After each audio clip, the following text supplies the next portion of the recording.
ಸ್ನೇಹಿತೆಯ ಪ್ರಿಯಕರ call receive ಮಾಡಿದ್ದಕ್ಕೆ ದಂಪತಿ ನಡುವೆ ಗಲಾಟೆ ಆರಂಭವಾಗಿ ಕೊನೆಗೆ ಪತ್ನಿ ಶವವಾಗಿ ಪತ್ತೆಯಾಗಿರುವ ಘಟನೆ ಚಿಕ್ಕಬಳ್ಳಾಪುರದಲ್ಲಿ ನಡೆದಿದೆ.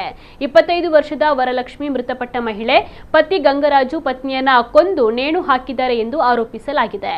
ಘಟನೆ ನಡೆದ ದಿನ ಮೃತ ವರಲಕ್ಷ್ಮಿಗೆ ಆಕೆಯ ಸ್ನೇಹಿತೆ ಶ್ರಾವಣಿ ಎಂಬಾಕೆಯ ಪ್ರಿಯಕರ ಕರೆ ಮಾಡಿದ್ದು ವರಲಕ್ಷ್ಮಿ ರಿಸೀವ್ ಮಾಡಿದ್ದಳು. ಇದೇ ವಿಚಾರಕ್ಕೆ ಗಂಡ ಹೆಂಡತಿಯ ಮಧ್ಯೆ ಗಲಾಟೆ ಶುರುವಾಗಿತ್ತು.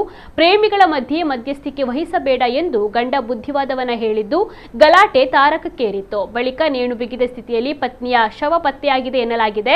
ಸದ್ಯ ಮೃತಳ ಕುಟುಂಬಸ್ಥರು ಗಂಡ, ಅತ್ತೆ ಹಾಗೂ ಮಾವನ ವಿರುದ್ಧ ಕೊಲೆ ಆರೋಪವನ್ನು ಹೊರಿಸಿದ್ದಾರೆ. ಈ ಕುರಿತು ಪ್ರಕರಣ ದಾಖಲಿಸಿಕೊಂಡು ಎಫ್ಐಆರ್ ಅನ್ನು ಕೂಡ ದಾಖಲಿಸಲಾಗಿದೆ.